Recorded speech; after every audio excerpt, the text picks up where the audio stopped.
Wasn't that a lovely, lovely full moon tonight? That's lovely. I used to love that here. I'm just 20 yards away from the Bunnykill Bog Boring. And I used to love these nights when the moon would be full and the sky would be clear. And I'd be skipping. I'd be skipping all the way down the Bog Boring. They couldn't keep me in at home at all. And even if I was ordered to go to bed, I'd go up and the lights would have to go off at 9 o'clock. And I'd give it half an hour. I would wait till they were all gone to bed and they'd be sleeping, and out the window, trying to creep across the gravel yard. I'd make a cat laugh back in them days. You know, there'd be religious pictures on the wall, and you know the one of the Blessed Virgin with the light in it? That used to be hanging up on the wall, and I creeping out by it, and sure they'd have kill you if they caught you. And Mother of Mercy, but there you go. But I didn't care about none of that, you know. My spiritual thing was the land and the bogs. Very sacred places around here, you know. And I had a man today talk about saying that the place up in Rahue was haunted. And I didn't mean it that way at all, if you listen properly.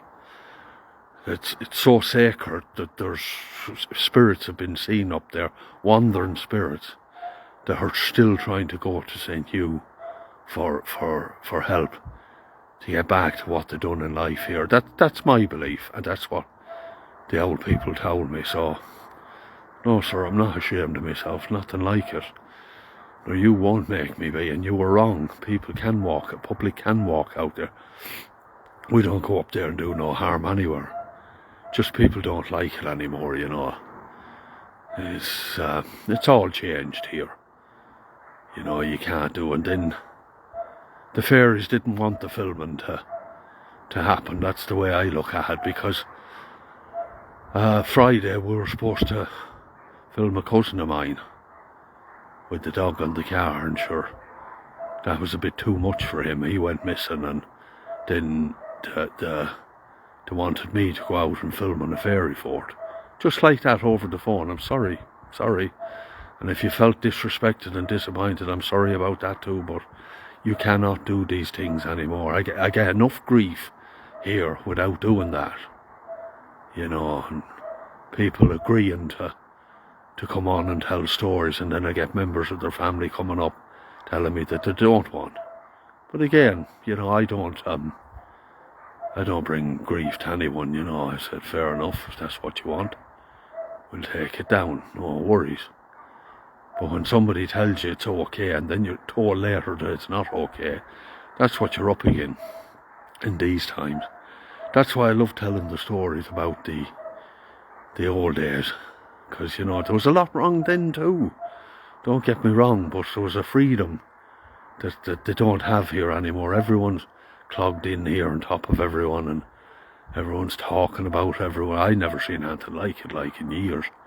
And I'm kind of glad I got away from it, you know, because I don't live like that, you know. I'm not interested in what my neighbour's doing, and I don't wish him no harm. And I don't talk derogatory about him either, you know. And there you go. That's the crack. The light used to show me. I used to go the whole way to Rahue, and with the light of that moon, especially on a full moon, and that was the night you would see something, you know. And I was just following in a tradition. My grandfather, old Jim Feary, used to court me granny in 1912, and I learned from listening to his stories how to follow the hare's passes by the light of the moon, and you never drowned that way. And he played his tin whistle when he was walking across to please the fairies, and that mind him and all that crack. And he never drowned it, and I never drowned it in 10 years. And yet other people did, and they said how dangerous it was. Well, for me, it was like running across my back garden. I loved every minute of it. You know, it was a lovely place. But it's all changing now, and we're just catching the tail end of it. The machines will soon wipe it all out, and you know, the way the country has been like taken over, it's more of an EU thing now. You know, all our old stuff will soon be gone. It'll be, well, I'll tell you where it'll all be. It'll be in the heritage, in the archives. And God knows what they'll do with all this sacred land around. I don't know what's going to happen to it, but it won't be there much longer. And so I'll grab whatever I can at the last of it. I'm grateful to have the memories that I have. You know, that was probably the most spiritual place I have ever known on this earth. And I've been to quite a few places. You know, crossing a County Westmeath bog, thousands and thousands and thousands of years old.